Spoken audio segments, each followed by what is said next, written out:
Ini adalah sidang yang terlucu yang pernah saya ikuti, yang menghadirkan saksi pelapor dan saksi yang mendampingi pelapor yang juga lucu-lucu. Ada pelapor yakin ijazah Jokowi asli, tapi tidak pernah melihat wujud ijazahnya. Lucu apa lucu, saudara? Lucu. Bahkan sekolah dimanapun nggak tahu. Bahkan tadi ditanya SD-nya di mana? Tidak tahu. SMP-nya di mana? Tidak tahu. SMA-nya di mana? Tidak tahu. Kuliahnya di mana? Tidak tahu.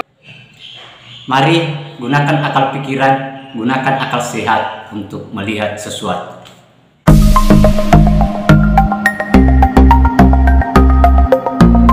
Assalamualaikum warahmatullahi wabarakatuh. Salam demokrasi, salam sejahtera untuk kita semua, dan salam pluralisme. Iya, sahabat-sahabat, jumpa lagi di Rahmat Channel, sahabat-sahabat. Nah, kali ini sekaitan dengan pengacara Gus Nur yang kelihatannya emosi, marah setelah mengikuti persidangan, dan dia melakukan konferensi pers dengan meledek para saksi yang dihadirkan oleh jaksa penuntut umum, yang sekaitan dengan saksi tidak pernah lihat ijazah Pak Jokowi, saksi tidak tahu di mana Jokowi sekolah, kemudian saksi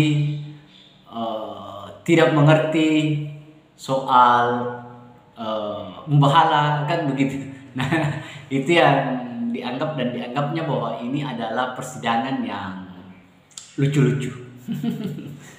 Saya tidak tahu sahabat-sahabat siapa yang lucu ya. Kan dia sendiri yang melakukan konferensi pers dan memberikan penilaian terhadap jalannya persidangan. Kemudian selain itu yang dia komentari juga sahabat-sahabat sekaitan dengan kepolisian lah ya, yang menangani persoalan ini ya tidak kredibel lah, jadi anggapan-anggapan mereka. Nah, itu banyak sekali sahabat-sahabat ya, sekaitan dengan ocehan. Mungkin saya tidak tahu ocehan marah atau dia meledek atau seperti apa sahabat-sahabat. Tetapi mari kita lihat videonya. Ini adalah sidang yang terlucu yang pernah saya ikuti, yang menghadirkan saksi pelapor dan saksi yang mendampingi pelapor yang juga lucu-lucu. Kelucuan pertama, baru kali ini saya dengar ada demo dianggap keonaran. Tapi ketika ditanya demo itu sah nggak? Sah. Melanggar hukum nggak? Enggak. Tapi kenapa ketika ada konten ya dituduh menyebarkan kebencian dan menerbitkan keonaran, keonarannya dituju kepada peristiwa demonstrasi. Dan lucunya demonstrasi ini kayak didesain ya, begitu ada yang lapor, ada yang demo. Wah, yang demo seolah-olah menjadi unsur yang memenuhi laporan tentang kebohongan yang menerbitkan keonaran. Jadi ini kelucuan yang pertama. Kelucuan yang kedua, ada pelapor yakin ijazah Jokowi asli, tapi tidak pernah melihat wujud ijazahnya. Lucu apa lucu, saudara? Lucu. Bahkan sekolah dimanapun nggak tahu. Bahkan tadi ditanya SD-nya di mana? Tidak tahu. SMP-nya di mana? Tidak tahu. SMA-nya di mana? Tidak tahu. Kuliahnya di mana? Tidak tahu. Padahal gelar Jokowi kan jelas insinyur. Dari mana? Dari UGM, kok enggak tahu begitu. Beritanya kan demikian. Dari UGM sudah ada pernyataan dari rektor. Jadi orang meyakini suatu ijazah asli tapi tidak melihat barangnya itu asli atau tidak. Lucu apa lucu, saudara? Lucu. Kelucuan ketiga, yang dipersoalkan ijazahnya Joko Widodo, bukan ijazahnya Dodo Baidowi. Tapi kenapa kok yang merasa dirugikan Dodo Baidowi? Harusnya kalau Presiden Joko Widodo merasa dirugikan, dia datang sendiri melapor kepada penyidik ya, gentleman seperti dulu Pak SBY ya, difitnah langsung lapor polisi, bikin BAP walaupun akhirnya lanjut atau tidak, tapi Pak SBY saat itu langsung maju melaporkan. Lah ini kok Presiden Jokowi katanya difitnah, disebar kebencian, bikin ijazah palsu, yang lapor kok Dodo Baidowi. Lucu apa lucu, saudara? Lucu. Masya Allah. Imam tadi. Ya? Sama imam. Iya, sama imam dan kawan. Yang kelucuan keempat, ini baru sekarang ada saksi lapor didampingi saksi-saksi yang lain yang ikut melapor, biar kelihatan rame ya, ada 6 orang mendampingi ya.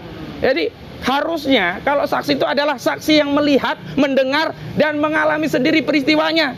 Lah mereka itu tidak melihat kebencian itu, tidak melihat ya apa ujaran itu akibatnya, tapi mereka kumpul bareng terus dijadikan saksi dalam perkara untuk melengkapi pelapor. Saya tanya, melihat tidak saat konten itu dibuat di Malang sono? Tidak. Dan ini yang paling penting, kelucuan keenam. Ya walaupun dulu kita tidak ajukan eksepsi, tapi nanti akan kita perkarakan dalam pokok perkara.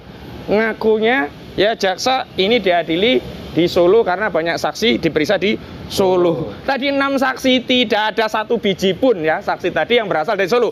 Lucu apa lucu? Lucu. Nah kita tunggu besok ada nggak yang dari Solo. Kita akan hitung berapa total yang dari Solo, berapa total yang dari Jakarta. Kalau dari Jakarta 10, dari Solo 6, banyak mana?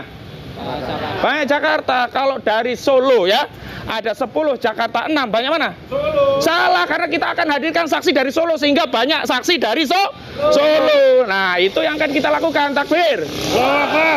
Dan yang terakhir kelucuannya adalah bagaimana mubahalah ajaran Islam kok dianggap melecehkan, menodai agama. Ketika saksi ditanya apa syarat rukun mubahalah, sehingga kalau tidak terpenuhi unsurnya menjadi penistaan, jawabnya apa? Tidak tahu. Ditanya apa definisi mubahalah atau takrif mubahalah itu seperti apa, jawabnya? Tidak tahu. Ditanya gurunya siapa, rujukan kitabnya apa sehingga bisa mengatakan mubahalah itu masuk dari agama, jawabannya? Tidak. Ditanya lagi apa yang menjadi motivasi, katanya ini mubahalah ajaran yang akan menyesatkan. Agama apa yang dianggap menyebar kebencian, agama apa? Dijawab apa tadi? Tidak tahu. Jadi kesimpulan persidangan hari ini adalah sangat lucu dengan kesimpulan serba tidak tahu. Baik, itulah hasil sidang hari ini. Kesimpulannya adalah tidak tahu. Oke, sahabat-sahabat, kita sudah lihat ya bagaimana Ahmad Ozinuddin ini mencak-mencak di depan pengadilan ya. Ya seperti orang apa ya, kesurupan. Kalau kita lihat sahabat-sahabat ya, yang pertama adalah soal demo. Demo itu yang dia tidak terima bahwa demo dikaitkan dengan mubahalah, kan begitu, dikaitkan dengan konten Gus Nur, kan begitulah intinya. Kok orang berdemo itu kok dianggap sebuah masalah, itu yang dia terima. Iya. Saya kira ini sedikit keliru sahabat-sahabat. Iya, orang demo itu adalah dampak yang dilakukan oleh Sugi Nur dan Bambang Tri pada saat mubahalah.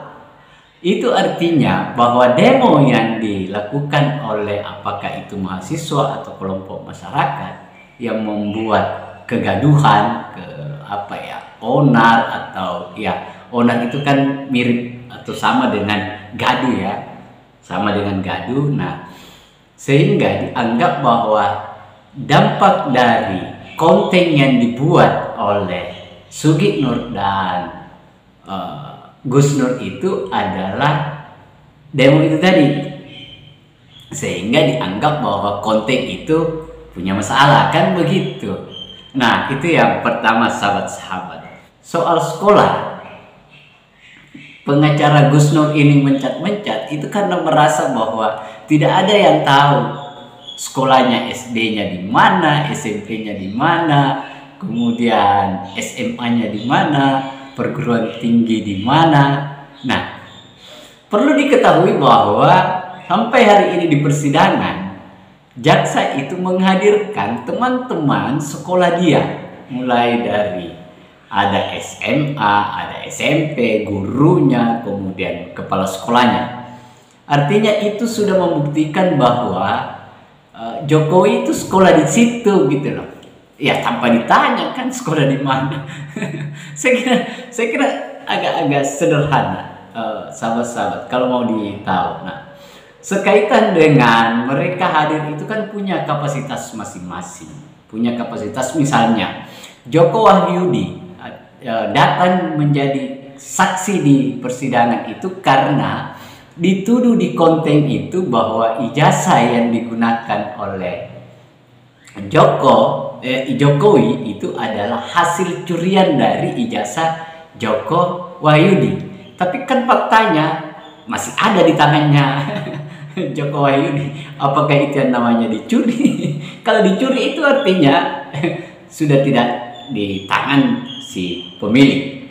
Nah, itu yang kedua yang sedikit ya kita juga ngeri-ngeri mendengarnya, sahabat-sahabat ya. Dia juga Ahmad Husainuddin ini menyampaikan soal kenapa bukan Jokowi yang melapor. Harus gentleman dong menurut dia.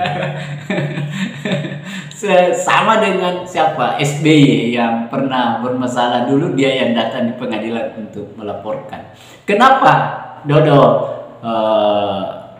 baik Lloyd yang harus melapor?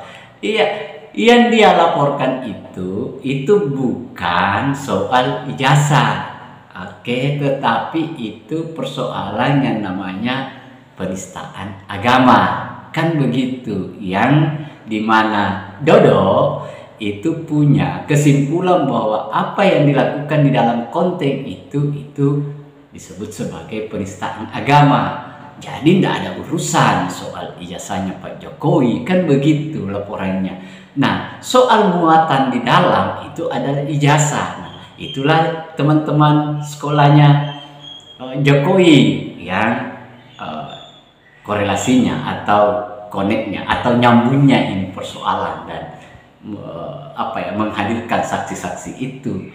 Nah, tapi khusus untuk Dodo itu lebih pada dia yang melaporkan atas dugaan itu, bahwa ini terjadi ada unsur yang namanya penistaan agama. Yang keempat itu adalah sedikit bukan mengancam, tapi ini memberikan ultimatum kepada jaksa, dan dia akan melakukan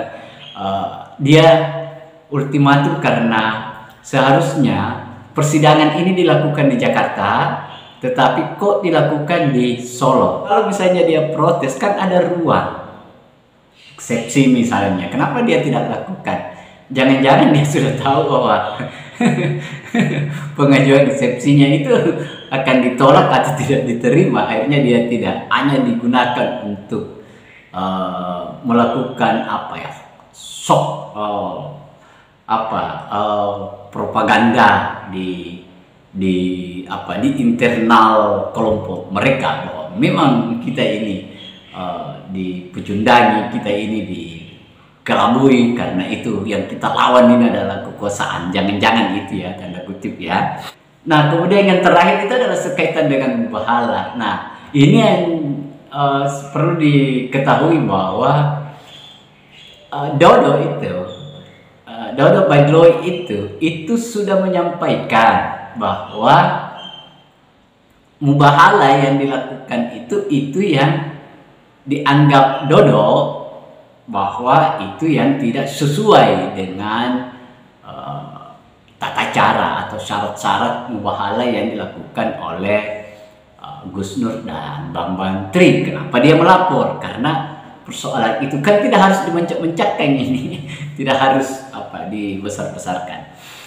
Ini saya kira kalau kita mau ini saya kira sahabat-sahabat ya, bahwa pasti akan menjadi yang namanya dinamika, yang namanya isu atau namanya persoalan pasti akan menjadi pro kontra. Nah, tetapi seperti itu sebenarnya kalau kita mau merunut-runut persoalan ini, itu yang pertama. Kemudian yang kedua adalah kan tidak harus kita ini saling menyalahkan, tetapi kita ini perlu yang namanya mengambil peran dan fungsinya masing-masing. Misalnya pengacara itu ya sudah, bagaimana mendorong supaya klien Anda itu bisa bebas, itu saja yang harus dipikir. Kan tidak harus membangun konferensi pers menjelek-jelekan ini dan itu. kan tidak mempengaruhi keputusan hakim. Nah, saya kira itu. Kemudian jaksa juga sudah